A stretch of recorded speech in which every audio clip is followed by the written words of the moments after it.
I wanted, I heard, the patch was the wave. Well, I read the information on the back of Mm-hmm. the box that the patch comes in, and I seen that you had to be under a certain weight to get this. I was over that weight. But So, they but didn't tell they you, did. did I had it in my hand. I right? mean, I'm reading. I had it in my hand. I had another appointment, so I decided to read. So yeah, yeah. But that was totally disrespectful of that doctor. I'm overweight, and Well, I want to say in regards to that, and to sort of address what the caller said. You definitely need to look for another definitely, healthcare provider, and then definitely. also you need to make your voice known, and so you need to write a letter to the clinical manager of whatever facility that you went to.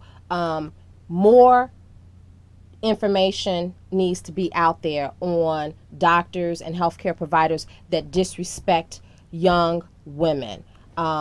You have the right to make these decisions about your body, and if you want to use birth control, you should have a variety of options Options. available to you. They should be explained to you, and you should be able to make your choice. And so, my suggestion would, number one, be to complain, to look for another provider, and to make sure you write a letter to the clinical manager, or who is ever is the head of that facility that you went to, because that is totally unacceptable. We're all human beings. We all deserve respect, and this is another issue that happens every day. Young women, young poor women, are disrespected. Are their voices are ignored. They're not valued, and people choose to walk over them. And so we need to make a stand, and we need to keep talking about that. And this is one of the goals of why we're doing this TV show, is to bring voices to the table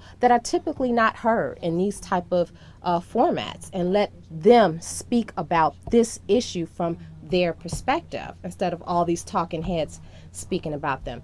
We're going to go right to the overhead. So if you are in need of assistance, you can contact us. We're on YouTube. We also have a MySpace page, and our website is listed here. And if you want to send us an email, we have our email address listed as well.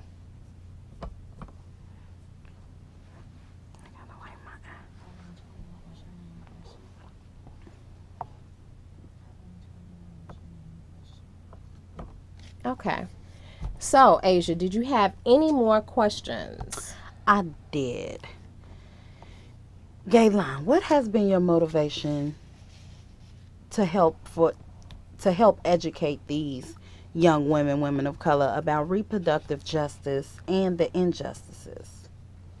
I think as a woman of color, a mother of a young lady, that it is important for me to advocate on behalf of other women.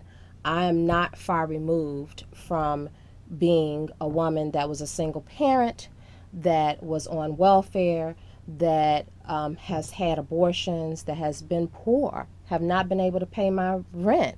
All these things that I relate to, and I feel that it is my duty to bring more women, do the best that I can to bring more women that look like me to the table, to talk about this and to have conversations about this, because this is not just a white woman's issue.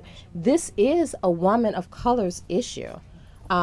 We've got a few more minutes. If you have questions, please feel free to call in at 312-738-1060. We have about 5 more minutes, and then we're going to be going off. But we will be back on next month, the same time, at the same channel at 8:30 in April and in May, the last Wednesday of the month. We're going to go to the overhead real quick. I know they're not going to keep making faces.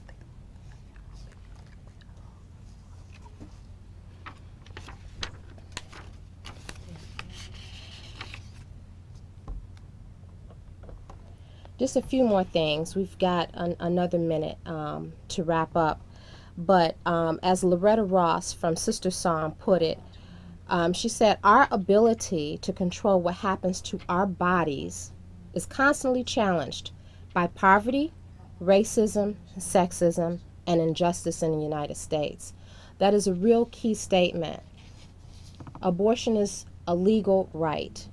Everyone should be able to access it.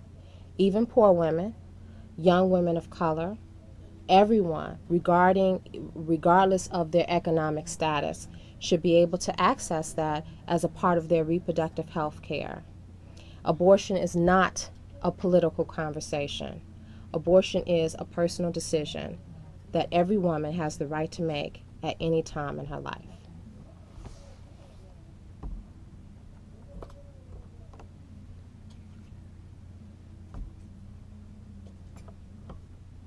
Thank you. Have a good evening.